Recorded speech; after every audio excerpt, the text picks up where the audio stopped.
Welcome back to Bad Things in History, where we bring you topics I really shouldn't narrate right after eating lunch.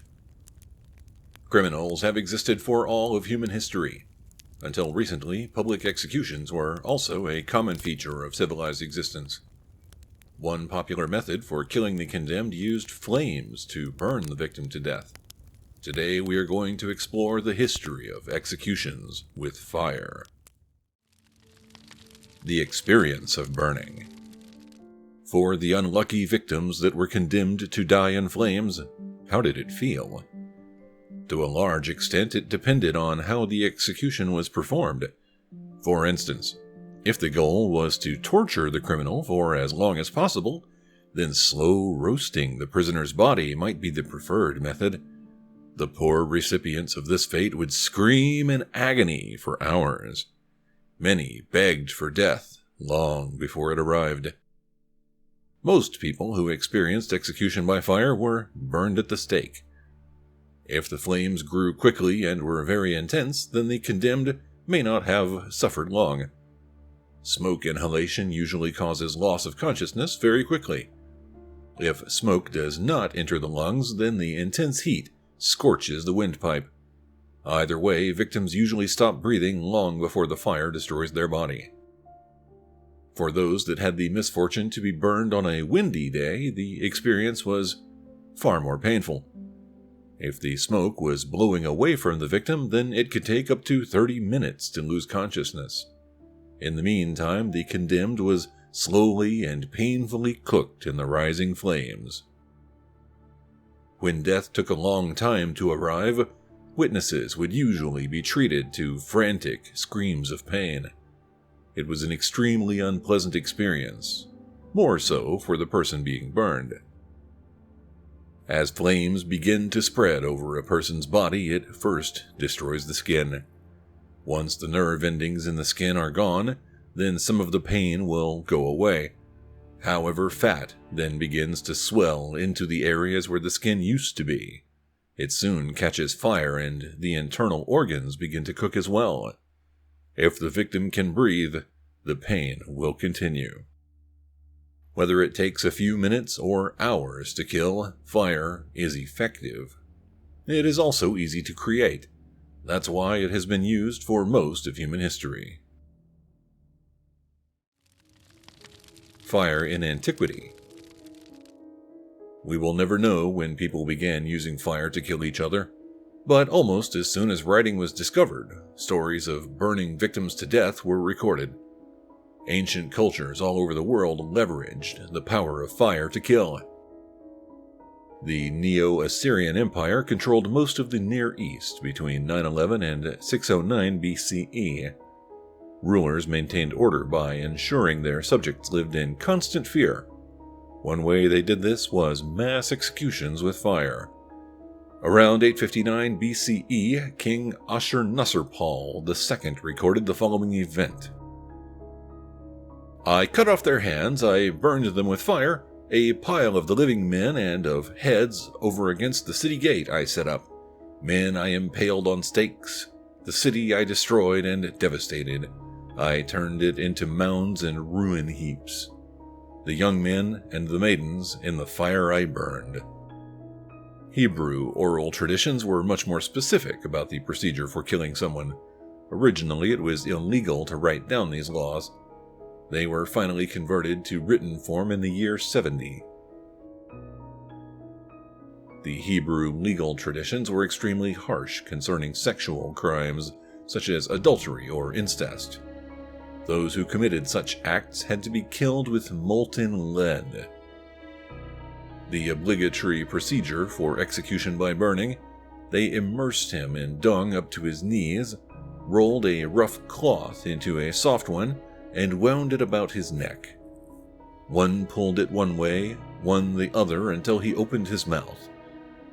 Thereupon one ignites the lead wick and throws it in his mouth, and it descends to his bowels and sears his bowels.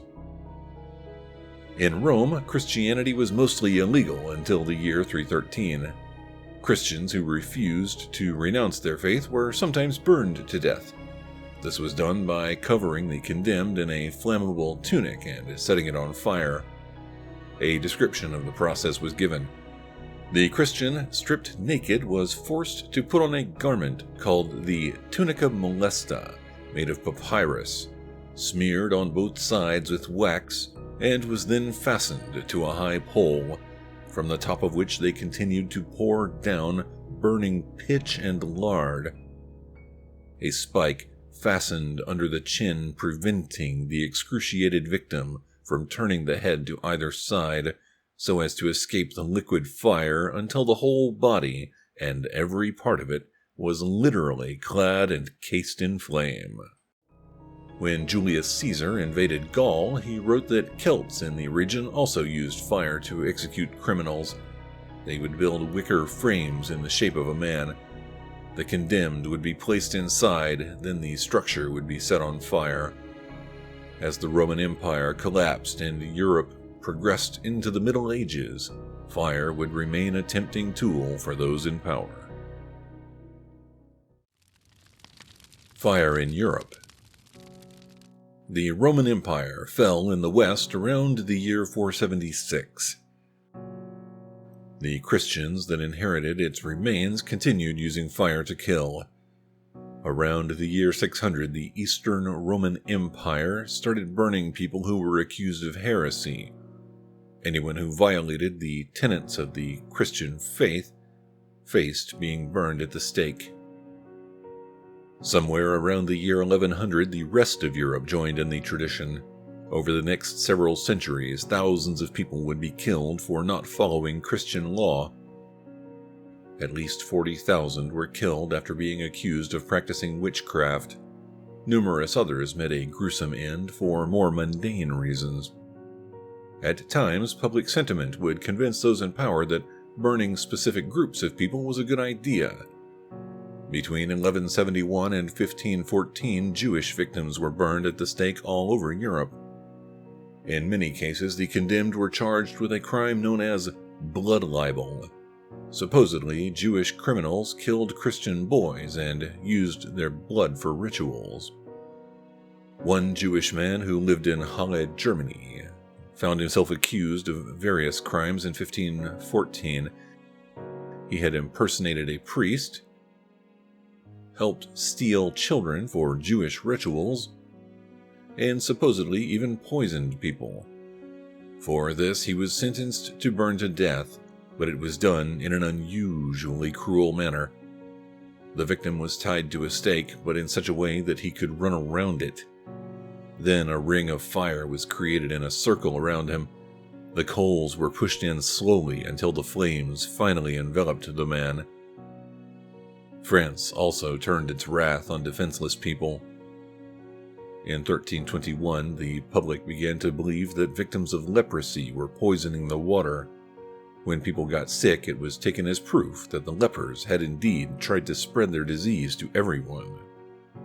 This became known as the Lepers' Plot of 1321. Those with leprosy were arrested and burned to death. At the same time, authorities thought it might be a good idea to kill more Jews, too. Before the end of the year, 5,000 lepers and Jews were burned to death. France continued to use fire as punishment for several centuries. On May 28, 1673, a midwife was scheduled to be executed.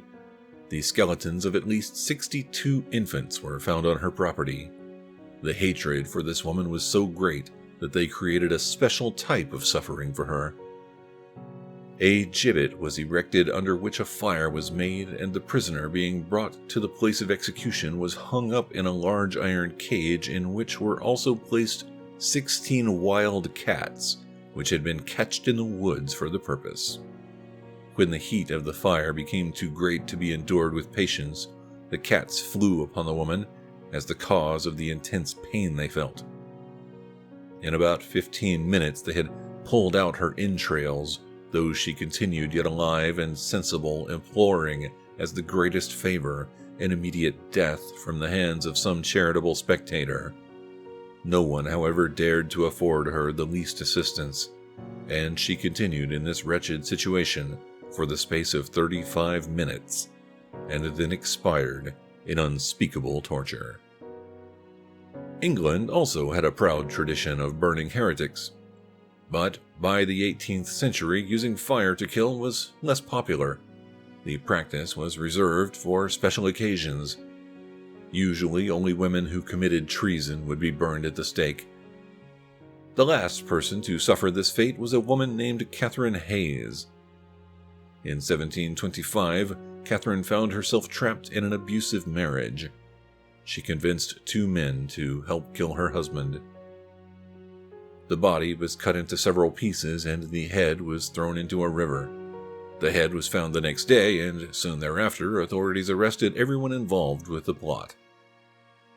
Under English law, Catherine's husband was technically her legal superior, so when she killed him, it was an act of treason.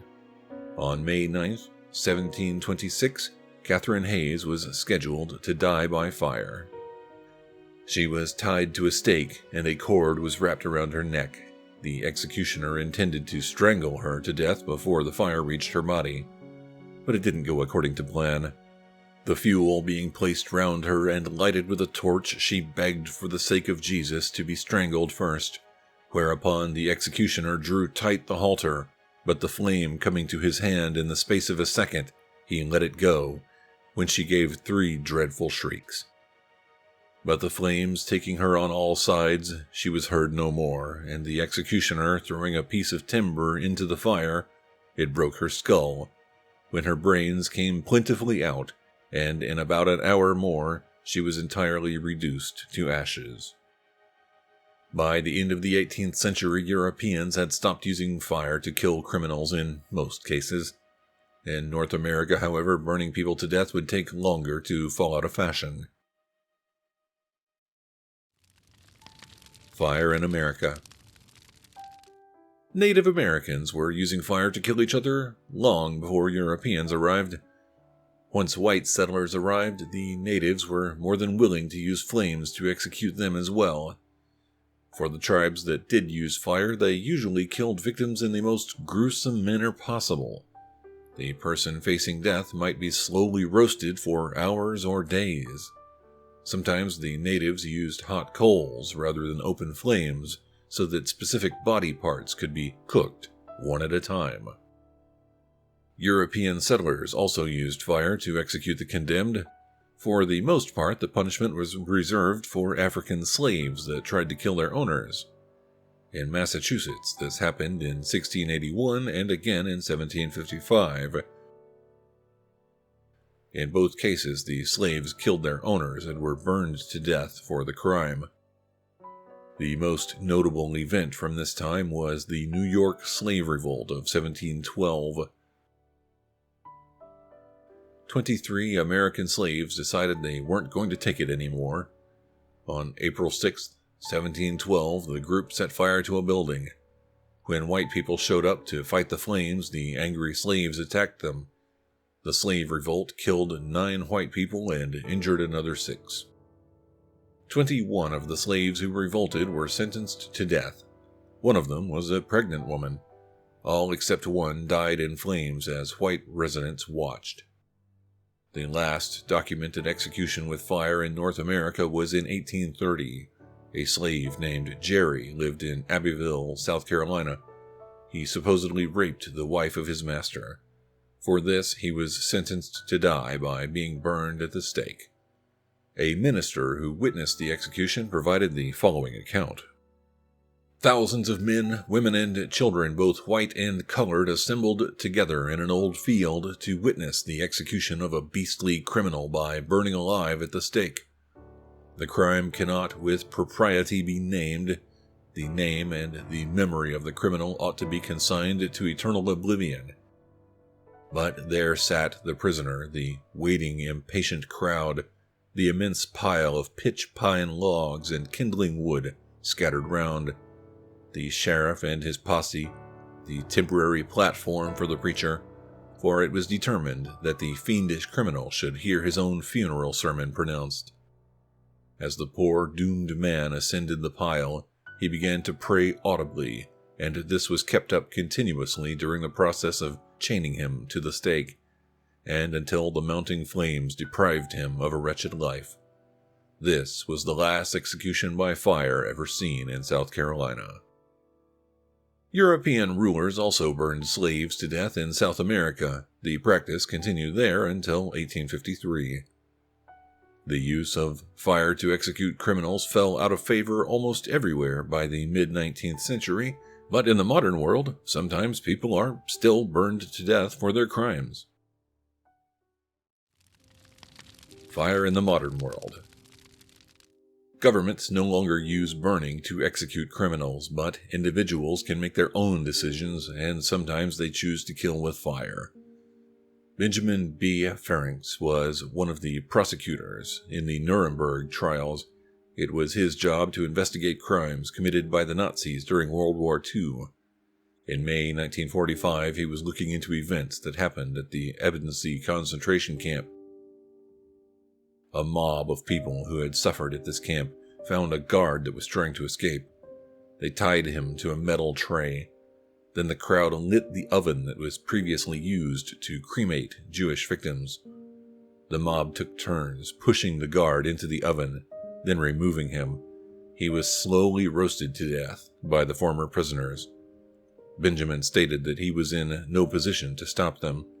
He also admitted he had no desire to interfere even if he could. In Czechoslovakia, the population maintained a fierce hatred for Nazis after the end of World War II. In May 1945, a mob captured several Germans. They were tied to lampposts and left hanging upside down. Then gas was poured on the captives. Once it was ignited, they burned to death. Although not technically legal, mobs in the United States continued lynching and burning black residents until the early 20th century. One of the most well-documented took place in Waco, Texas, on May 15, 1916. Jesse Washington was an African-American farmhand. He was accused of raping and killing a white woman. Rather than let the man face justice in courts, a mob grabbed the man and took him to a bonfire. There they castrated him and beat him. Then Jesse was hanged above the fire, where he was slowly cooked to death. Pictures were taken during the event. They were later sold as postcards. Prisoners sometimes use fire on each other. On February 2, 1980, the New Mexico penitentiary riot began. It was the most violent prison uprising in the United States history. The prisoners took control of the facility, then they found blowtorches. Inmates who had helped authorities in the past were killed with them. In one case, a witness said that a man was tortured with a blowtorch being held to his face and eyes. Eventually, the victim's head exploded. Central and South America also have a proud tradition of using fire to kill. Lynch mobs and criminal organizations alike find the practice to be attractive. In Rio de Janeiro, Brazil, drug dealers often use fire to punish people who work with the police. They have a unique way of implementing the punishment. The victim is placed inside a pile of tires. Then the tires are lit on fire, killing the person trapped within. On August 31, 1996, a man in Playa Vicente, Mexico, was accused of raping and strangling a local woman. Locals decided that the police and government were useless, so they tied the man to a tree, poured flammable liquid on him, then lit him on fire.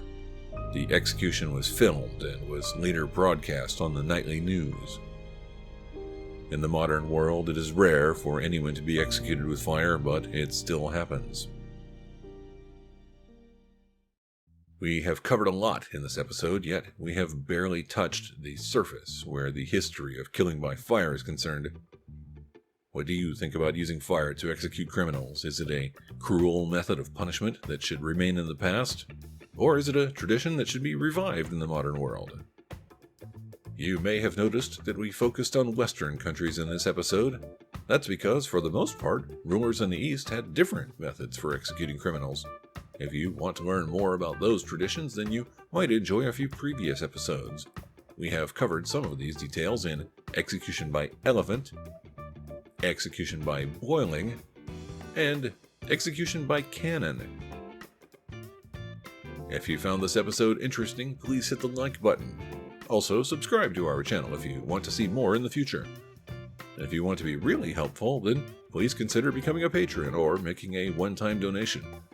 We also have merchandise on the website. Look in the video description for links if you're interested. Thank you for watching Bad Things in History.